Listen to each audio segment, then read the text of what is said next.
السلام عليكم ورحمة الله وبركاته. ازيكم حبايبي؟ عاملين ايه؟ يا رب تكونوا بخير وفي احسن حال دايما يا رب.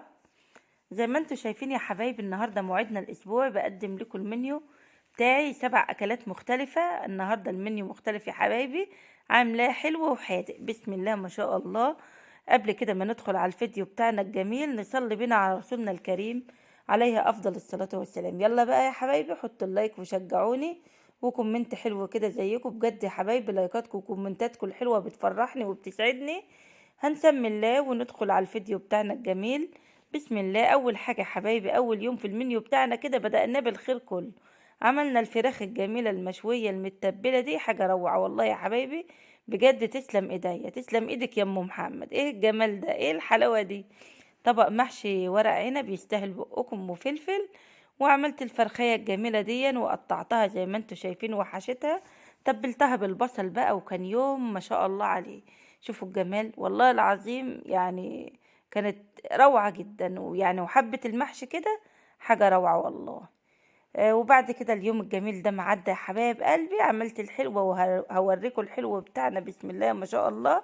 طبق بسبوسة كده على كنافة يفتح النفس كده، عايز الأكيل. اللهم صل على النبي، بسم الله ما شاء الله. شفتوا الجمال والحلاوة؟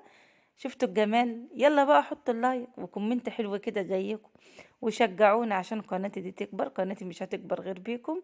الكنافة دي يا حبايب قلبي عاملة ازاي؟ ما شاء الله على الجمال والحلاوة والبسبوسة روعة ما شاء الله. لو عايزين تشوفوا يا حبايبي طريقة البسبوسة، تفضلوا على القناة كده، هتلاقوا الطريقة هتعجبكم جدا. بجد طلع معايا حلوة خالص والله يا حبايبي، والله بجد تسلم ايدي. طبعا ده الحاجة الحلوة اللي عملناها.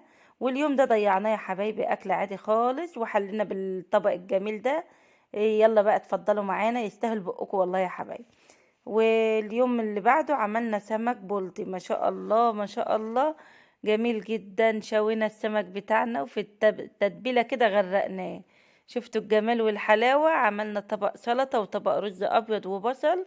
شفتوا يا حبايب قلب الدقة الجميلة اللي على السمك؟ والله مخلية السمك جميل جدا. ده انا شويه في البيت السمك ده يا حبايبي، انا مش شارياه من بره، انا شارياه ني، بس شويته في البيت. والدقه الجميله دي توم وفلفل وكمون وليمون وخضره محشي وكل الحاجات دي في الخلاط، وحبايه طماطم ضربتهم وعصره ليمونه، ما شاء الله. طلعت الدقه الجميله والخلطه الجباره دي، حطيتها على السمك زي ما انتوا شايفين، جميل جدا يا حبايبي. جربوا التتبيله الجميله دي للسمك، هتعجبكم جدا. وبشويه في البيت من غير اي تعب. ولو عايزين تشوفوا انا بشويه ازاي، اتفضلوا على القناة، هتلاقوا الطريقة هتعجبكم جدا، من غير اي مجهود ولا تعب يا حبايب قلبي ما شاء الله. وطبعا اليوم اللي بعده احنا عدى اليوم، عملنا فراخ وعملنا سمك، وحلينا كمان بالبسبوسة والكنافة. عملنا طبق بقى ايه، فول وبطاطس وبيض وجبنة، وده كان غدا يا حبايبي، يوم ده ضيعنا فيه. بس والله كان يوم حلو خالص برضو يا حبايبي، كلها نعمة ربنا، فضل ونعمة يعني. مش كل يوم هناكل لحوم وأسماك وحاجات من دي. احنا لازم برضو نضيع يومين في الأسبوع كده عشان برضو ما نزهقش. بسم الله ما شاء الله. ده اليوم ده احنا قضينا فطار وغدا كمان من الأكل ده ما شاء الله. زي ما انتوا عارفين يا حبايبي ان احنا أسرة صغيرة، يعني 4 أفراد. وأقل حاجة بتكفينا بسم الله ما شاء الله.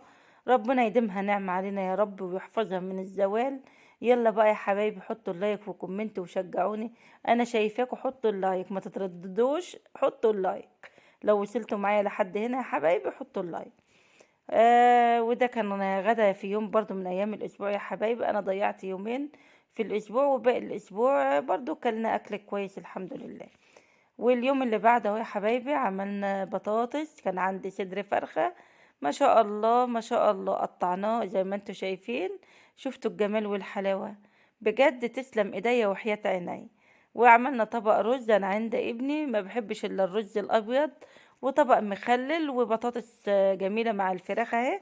وكان يوم برضو في الاسبوع يا حبايبي، والله دي نص فرخ، والنص فرخة دي ما شاء الله والله بسطتنا كلنا. وفاض منها كمان لتاني يوم، لان كل واحد كل قطعة ما شاء الله. وطبعا ده يوم من الايام يا حبايبي. واليوم اللي بعده برضو احنا عملنا حاجة حلوة كده تستاهل بقكم. هتشوفوها يا حبايبي كده، وحطوا اللايك كده وشجعوني وكومنت حلو زيكم. وكبروني كده عشان قناتي دي تكبر. بجد دعمكم ليا بيفرحني وبيكبر بخاطري يا حبايبي والله، وكومنتاتكم الحلوة ولايكاتكم دي بتكبر بخاطري. وهنا عملنا البطاطس دي يا حبايبي، ويعني قطعنا حبايتين في الصينية، وحطينا الفراخ بتاعتنا بالطماطم كله متقطع ني في ني، وحطيناه ما شاء الله وكله استوى مع بعضه، وزي ما انتوا شايفين اهو ما شاء الله. وطبعا الحلو بتاعنا الجميل يا حبايب قلبي قنبلة. الطبق من ده انا عاملاه في كوبايات ما شاء الله بفواكه كده مقطعاها، موز وبرتقان وفراولة وتفاح وكيوي وده كله مع بعضه، وعصرت عليها حباية مانجا وحلوياتنا الجميلة دي، كنافة وبسبوسة وحتة قشطة على الوش عايمة كده على الوش. بجد تسلم ايديك يا ام محمد على الجمال والحلاوة ما شاء الله. وده برضو اليوم ده ضيعنا فيه يا حبايبي، وبرضو ما ضيعناش يعني قوي، احنا اكلنا القنبله الجميله دي ما شاء الله. والله الكوبايه من دي يعني ما شاء الله الواحد باكلها بيشبع على طول، مش محتاج اي حاجه. بسم الله ما شاء الله على الجمال والحلاوه. صلوا كده بينا على النبي يا حبايبي، واذكروا الله كده ويلا ادعوا لي دعوه حلوه كده لعل الله يستجب لكم. وبعد كده يا حبايبي ما خلصنا القنبله بتاعتنا الجميله دي، عملنا اكل تاني بقى في اليوم اللي بعده حلو خالص برضه. صينيه سردينه يا حبايبي، اللهم صل على النبي. بجيب السردينه واشيل راسها واشيل بطنها وارصها في الصينيه زي ما انتوا شايفين يا حبايبي، وادخلها الفرن.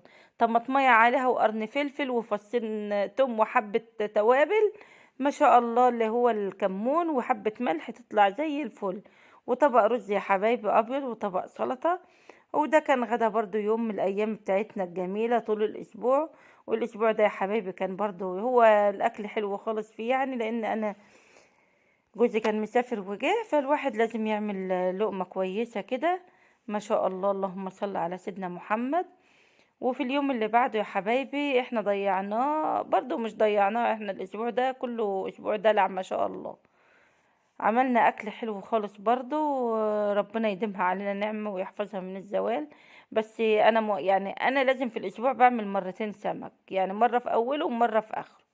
واليوم ده يا حبايبي انا عملت، كان عندي كبد بس من غير قوانص، حمرتها بالخلطة الجميلة بتاعتنا دي ما شاء الله. وادي الطبق اهو، فلفل الوان وحبات طماطم وبصلايه، وقطعت الكبد وحمرتها ما شاء الله طلعت جميله جدا. وعبيت في السندوتشات زي ما انتوا شايفين، واللي عايز يغمس يغمس. وبكده يا حبايب قلبي انا خلصت المنيو بتاعي، يا رب كده يعجبكم وينول اعجابكم. ولو عجبكم حبايب قلبي شجعوني بكومنت حلو كده زيكم ولايكات كتير، وادعموني كده وشجعوني. والسلام عليكم ورحمه الله وبركاته.